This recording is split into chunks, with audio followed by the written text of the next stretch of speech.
Well, hello and welcome to Richland Spotlight, an ongoing program where we talk with city employees and shine some light on programs, projects, and events taking place in our city. Well, today we are excited to welcome City of Richland Civil Engineer 2, Jack Arnold, to the program. Jack, thanks for joining us today. Thanks for having me. Well, we brought you on the program today to talk about a construction project that recently broke ground in Richland, but before we talk specifics on that project, let's make sure people understand what we're talking about when we start talking about stormwater. So Jack, what is stormwater and how does our stormwater drainage system work in Richland? Sure.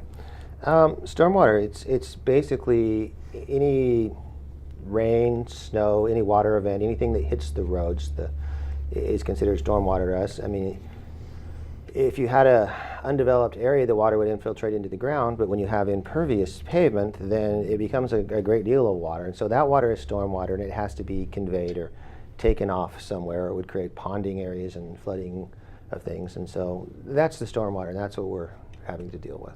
And can you talk a little bit about this, maybe the design of the system? As I understand, maybe in the older parts of Richland, there's a different kind of archaic design, I might say, to what we're doing now. So talk about how that's changed over the years. Sure. You know, it's kind of an inherited system.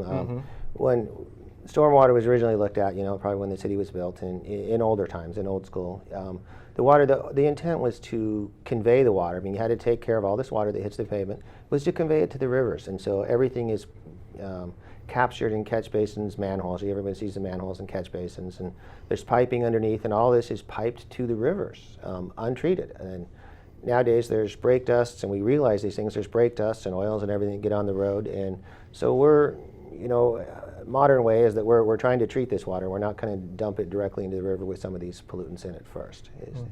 Yeah, and recently the City of Richland staff worked with a consultant to create a stormwater treatment program. And can you share with us some of the highlights of this effort, including the purpose of the program? Sure. We had a consultant look at all the places that we're conveying this water to the river that maybe could be treatment, some different things. And I think they outlined 52 different sites that are out there where we've got water that's being conveyed and dumped into the river untreated. And so we're trying to, obviously we can't fix them all immediately, but we're trying to pick off. We've got a program and do as many as we can get funding and as much money as we can spend. And we've been able to accomplish 3 to 5 for the last several years. And this was a real big push because we were fortunate to get a grant from ecology, and this last 5 were a big push, and we picked out some of the bigger ones recently. Yeah, and the study identified 5 high impact locations to really get working on. And on September 6th, the city's contractor broke ground on the Swift Island Stormwater Retrofit program. Can you share with us what that program looks like? What work will be done and kind of a time frame? Sure. It'll probably be going on for the next 3 weeks. They're partway done with it. They've been working on it for a week and a half, I think now.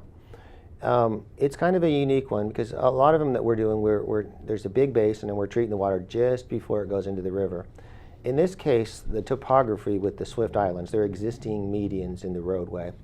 They made it available or possible that we could do something there. You have to have the land to do things often, but we're doing a low impact development there, which is a little bit different. We're taking the water that's real close to there and treating it right away rather than letting it run to the end of the pipe.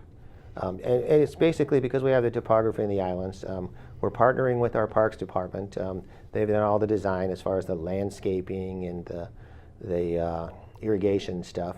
Because they have right now it's all grass, and they have a tremendous amount of maintenance there. And so when we're done, we'll have a low impact as far as the maintenance that they'll be having to do every day. And all that costs money. And in the meantime, it will also treat the water. Not all the water, but all the stormwater in that local area will go into there. So it's kind of a win-win for us and for the Parks Department in treating this water. They're just going to be drainage swales, they're a foot deep, and there's a media underneath that will treat the water, and it'll purely just infiltrate into the ground, and most people will never see or notice anything different. It'll just be probably a more appealing site when we're done, and it will function much better than letting contaminants go to the river. Oh, perfect. That's exciting. There are actually several designs and several methods to treat stormwater runoff. What factors led to the design that's going into the Swift Island Retrofit program? Again, it was mostly topography. It was what was there. It was the existing land that we had. I mean, most of this has been developed, so we're not going to buy out a house to build a pond or something of that nature.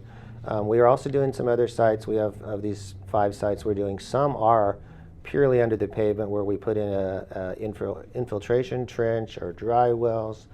There's different filter systems that you can use. Most of them are more expensive. The ponds are most economical way to go, but if you don't have the land, then you have to do some of these other things. A couple of these other projects, we are doing other stuff because their land's not available.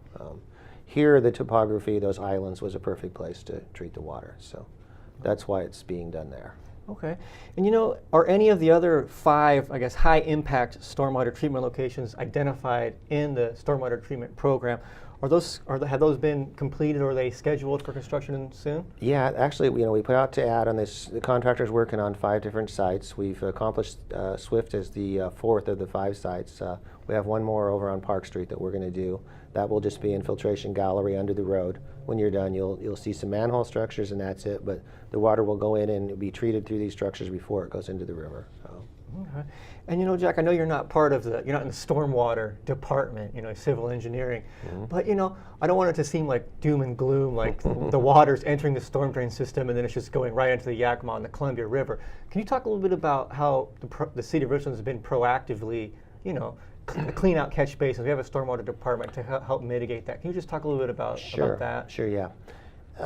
We've used part of this money actually too, and we have a place, the decant system, where we use some of the money there, and we actually clean out all the structures, all the catch basins, and we take all this sludge, which contains oils and all this stuff, and you lay it out there and you roll it and you move it, and it takes a lot of the contaminants out, and we test it, and there's other ways to treat it too than just by running it through the ground or through a media system. And so we're looking at all those things, even the street sweeping. We purchased a street sweeper with part of this money. All these things that help clean up the stuff on the road before it would enter the river. Oh, great. Well, Jack, it's been a pleasure having you on the program today. Thanks for joining us and talking about the City of Richland's stormwater treatment program. Our stormwater system might be one of the most misused systems in town, and if you would like to help change that, you can educate yourself on stormwater runoff and also learn how the City of Richland is working hard to keep our waters clean by visiting the link at the bottom of your screen. And remember, it is a community effort. Well, I'm Mark Ingham, and thanks for joining us on this edition of Richland Spotlight.